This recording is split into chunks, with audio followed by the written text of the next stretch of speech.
திணித்தார்கள். அந்த முயற்சியை முறியடிப்பதற்காக கீழப்பழுவூர் சின்னசாமி முதலில் தனது உடலில் தீ வைத்துக் கொண்டு தன்னை மாய்த்து கொண்ட வரலாறு இந்த மண்ணில் அரங்கேறியது. அவரை தொடர்ந்து ஏராளமான தோழர்கள் தூக்கு மாட்டி உயிரிழக்க நேர்ந்தது, நஞ்சு அருந்தி உயிரிழக்க நேர்ந்தது. இப்படி 8 பேர் தம்மை தாமே மாய்த்து கொண்ட வரலாறு இரண்டாவது மொழிப்போர் வரலாறு. அது மட்டுமில்லாமல் பல்வேறு இடங்களில் நடைபெற்ற துப்பாக்கிச் சூடுகளில் ஏராளமான தமிழ் இளைஞர்கள் பலியாக நேர்ந்தது. அத்தகைய தாய் தமிழ் காத்த போராளிகள் அனைவருக்கும் விடுதலை சிறுத்தைகள் கட்சியின் சார்பில் இன்று எமது செம்மாந்த வீர வணக்கத்தை செலுத்துகிறோம். இந்தி திணிப்பு இன்றும் தொடர்கிறது. சமஸ்கிருதமயமாதல் தீவிரமாக நடைபெற்று வருகிறது. பன்மைத்துவத்தை சிதைக்கும் முயற்சியில் மோடி அரசு குறியாக இருக்கிறது. இவற்றையெல்லாம் எதிர்த்து தமிழ் மட்டுமல்ல, இந்தியாவில் பேசப்படுகிற அனைத்து மொழிகளும் பாதுகாக்கப்பட வேண்டும் என்கிற நிலைப்பாட்டை முன்னிறுத்தி விடுதலை சிறுத்தைகள் கட்சி செயல்பட்டு வருகிறது. மோடி அரசு ஒரே தேசம், ஒரே கலாச்சாரம், ஒரே மொழி, ஒரே மதம் என்கிற வகையில் செயல்பட்டு வருவது நாட்டின் பன்மைத்துவத்திற்கும் மதச்சார்பின்மைக்கும் மிகவும் ஆபத்தாக போய் முடியும்.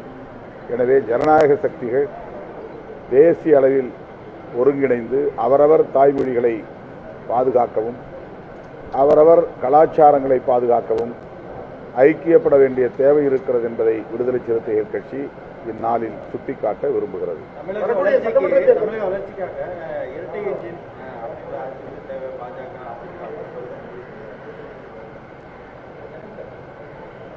இரட்டை என்ஜின் தமிழ்நாட்டில் இரட்டை என்ஜினா அல்லது டெல்லியில் ஒரு என்ஜின் தமிழ்நாட்டில் ஒரு என்ஜின் என்கிற அடிப்படையில் சொல்லுகிறாரா என்ற தெளிவு தேவைப்படுகிறது. தேசிய ஜனநாயக கூட்டணியை பொறுத்தவரையில் தமிழ்நாட்டில் அதிமுக தலைமையில் இயங்குகிறது என்று சொல்ல முடியாத நிலை ஏற்பட்டிருக்கிறது. அது அதிமுகவுக்கு மிகப்பெரிய பின்னடைவை ஏற்படுத்தும் என்பதை விடுதலை சிறுத்தைகள் கட்சியின் சார்பில் சுட்டிக்காட்டியிருக்கிறோம்.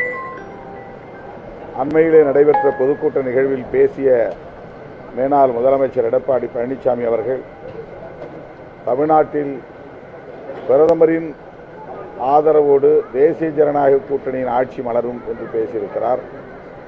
அதிமுக ஆட்சி மலரும் என்று பேசுகிற நிலை இன்றைக்கு இல்லாமற் போய்விட்டது என்பது கவலை அளிக்கிறது. அதாவது அதிமுகவின் நிலையை எண்ணி கவலைப்படுகிறோம்.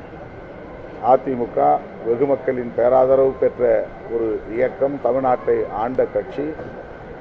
ஆனால் இன்றைக்கு பாஜகவின் பிடிக்குள் சென்றுவிட்டது என்கிற நிலையை எண்ணி உள்ளபடியே ஒரு திராவிட இயக்கம்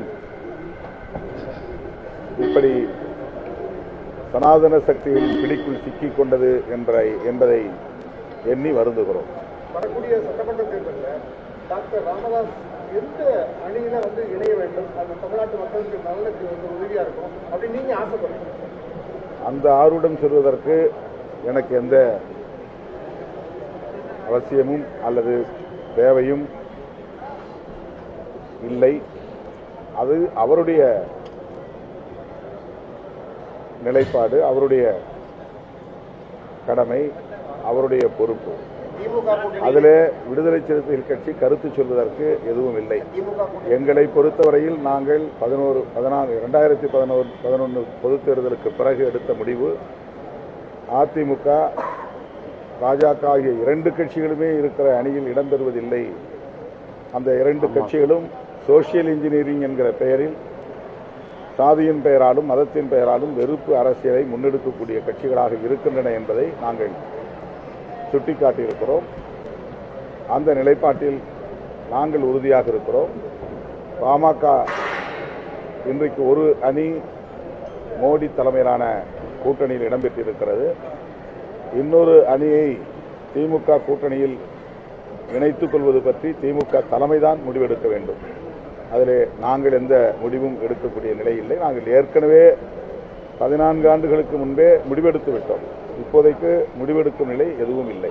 திமுக கூட்டணிக்கு பாமக வரும் பட்சத்தில் ராமதாஸ் அணி வந்தீங்கன்னா நீங்க தொடருவீங்களா கூட்டணியில? 14 ஆண்டுகளுக்கு முன்பே எடுத்த முடிவு தான். அதில் அப்புறம் என்ன உங்களுக்கு சந்தேகம்? 14 ஆண்டுகளுக்கு முன்பு நாங்கள் எடுத்த முடிவு தான். அந்த முடிவில் உறுதியாக இருக்கிறோம். 14 ஆண்டுகளுக்கு முன்னே எடுத்த முடிவு தான்.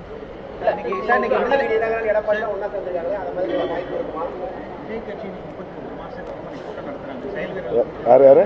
விஜய்